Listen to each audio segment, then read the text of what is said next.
ಪಗಾರ ಎಷ್ಟು ಕೊಡ್ತಾನ ನಿನಗ? ಪಗಾರ ಏನಿಲ್ಲ ಅಣ್ಣ, ಇವೇ ಪೀಪಂಡೆ ಕೊಡ್ತಾನ. ರಫಿ ಚೇರ್ ಅಲೆ ಚೇರು, ಟೈರ್ ಅಲೆ ಟೈರು.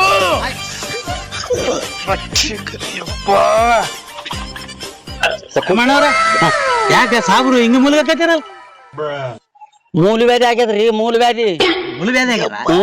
ಕಾಸು ಬಾಳ ತಂಗದ್ ಬಿಡಪ್ಪ. ಬಾಳ ತ್ರಾಸಪ್ಪ. ಎಲ್ಲೆಲ್ಲೇ ಬೆಂಗಳೂರು ಶಿವಮೊಗ್ಗ, ಉಡುಪಿ, ಚಿತ್ರದುರ್ಗ ಕಂಡಂಗ ತಿರುಗಿ ಬಂದಿ. ಓ ಮಾರಾಯ, 4 ತಂಡ ಆಗ್ಯದ ಆಪರೇಷನ್. ಇಲ್ಲಿ ನಮ್ ರಾಯಚೂರಲ್ಲಿ ಪೂರ್ಣಿಮಾ ಆಯುರ್ವೇದಿಕ್ ಹಾಸ್ಪಿಟ್ಲ್, ಇಂತ ಚಲೋ ಹಾಸ್ಪಿಟ್ಲ್ ಬಿಟ್ಟು ಕಳಿಸಿ ನೀವು ಬೊಂಬಾಯಿ, ಮದ್ರಾಸು, ಉಡುಪಿ ಯಾಕೆ ಹೋಗಿದ್ರಿ? ರಾಯಚೂರಾಗ ದವಾಖಾನೆ ಇಟ್ಕೊಂಡು ನನಗ ಬೊಂಬಾಯಿ ಗಿಂಬಾಯಿ ಕರ್ಕೊಂಡು ಹೋಗಿ ಕೀಟ ಆಗಲ್ಲ ಕೇಳಿದ್ರಿ. ಇಲ್ಲ ಅದು ಬರ್ರಿ ಸರ್.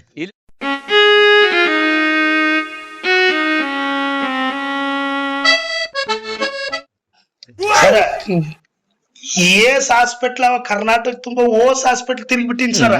ಒಂದ್ 6-7 ಆಪರೇಷನ್ ಆಗ್ಯಾವ ಸರ್. ಮೂಲವ್ಯಾಧಿ ಕಡಿಮೆ ಆಗೋದು. ನಿಮ್ ಪೂರ್ಣಿಮಾ ಹಾಸ್ಪಿಟ್ಲ್ ಅಂತಂದ್ ಹೇಳಿದ್ರು. ನಾವ್ ಹೆಂಗ್ ಮಾಡಿ ಕಡಿಮೆ ಮಾಡ್ರಿ ಸರ್. ಗಾಬರಿ ಆಗ್ಬೇಡಿ, ನೀವು ಕರೆಕ್ಟ್ ಜಾಗಕ್ಕೆ ಬಂದಿದ್ದೀರಾ. ನಿಮ್ ಜವಾಬ್ದಾರಿ ನಮ್ದು. ನೀವೆಲ್ಲರೂ ಆಚೆ ವೇಟ್ ಮಾಡಿ. ಮೂಲವ್ಯಾಧಿ ಅಂದ್ರೆ ಗುದದ್ವಾರದಲ್ಲಿ ರಕ್ತನಾಳ ಉಬ್ಬಿ ಒಂದು ಮೊಳಕೆ ತರ ಬೆಳೆದಿರತ್ತೆ. ಆ ಬೆಳೆದಿರೋದು ನಿಮ್ಗೆ ಎಲ್ಲೆಲ್ಲಿ ಆಪರೇಷನ್ ಆಗಿದೆ ಇದುವರೆಗೂ ಅದು ಸರಿಯಾಗಿ ಆಪರೇಷನ್ ಆಗಿಲ್ಲ. ಅದರಿಂದ ಅದು ಮತ್ತೆ ಮತ್ತೆ ಚಿಕಿತ್ಸಾ ಇದೆ ನಿಮ್ಗೆ. ಸೊ ನಮ್ಮ ಆಯುರ್ವೇದದಲ್ಲಿ ಅದಕ್ಕೆ ಕ್ಷಾರಕರ್ಮ ಮತ್ತೆ ಕ್ಷಾರಸೂತ್ರ ಅಂತ ಚಿಕಿತ್ಸೆ ಇದೆ. ಅದರಿಂದ ನಾವು ಅದನ್ನ ಮತ್ತೆ ರಿಟರ್ನ್ ಬರ್ದೇ ಇರೋ ತರ, ಮತ್ತೆ ಯಾವುದೇ ತರಹದ ಕಾಂಪ್ಲಿಕೇಶನ್ ಆಗದೆ ಇರೋ ತರ ನಿಮ್ಗೆ ಚಿಕಿತ್ಸೆ ಮಾಡಿ ಕೊಡ್ತೀವಿ. ಅದು ಆಯುರ್ವೇದ ರೀತಿಯಲ್ಲಿ. ನನಗೆ ಹುಟ್ಟಿ ಬೆಳೆದದ್ದು ನನ್ನ ಮೂಲ ಎಲ್ಲದಂತಂದು ಗೊತ್ತಾಯ್ತು ಸರ್. ಈ ಮೂಲವ್ಯಾಧಿಯಿಂದ ದಯಮಾಡಿ ಸರ್ ನನ್ನ ಆರಾಮ್ ಮಾಡ್ರಿ ಸರ್. ಆಮೇಲೆ ಸರ್ ನನಗಲ್ದ ನಮ್ಮ ಮನೆ ಹೆಣ್ಮಕ್ಳಿಗೂ ಸರ್, ಹೆಣ್ಮಕ್ಳಿಗೂ ನೋಡ್ತೇನೆ ಸರ್. ಇಲ್ಲಿ ಹೆಣ್ಮಕ್ಳ ಡಾಕ್ಟರ್ ಕೂಡ ಇದ್ದಾರೆ, ಮೇಡಮ್ ಅವ್ರು ನೋಡ್ತಾರೆ ಅದ್ರ ಬಗ್ಗೆ. ನೀವು ಹೆಣ್ಮಕ್ಳಿಗೆ ಹೌದು ಸರ್.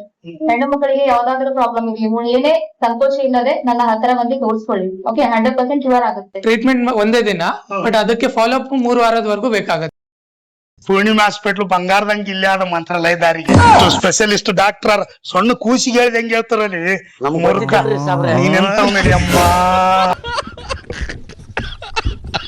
ಮೂಲವ್ಯಾಧಿ ಇದು ಕೇವಲ ಒಂದು ಕಾಯಿಲೆಯಲ್ಲ, ಪ್ರತಿದಿನವೂ ನೋವು, ಸಂಕೋಚ ಮತ್ತು ಮೌನವಾಗಿ ಸಹಿಸಬೇಕಾದ ಯಾತನೆ.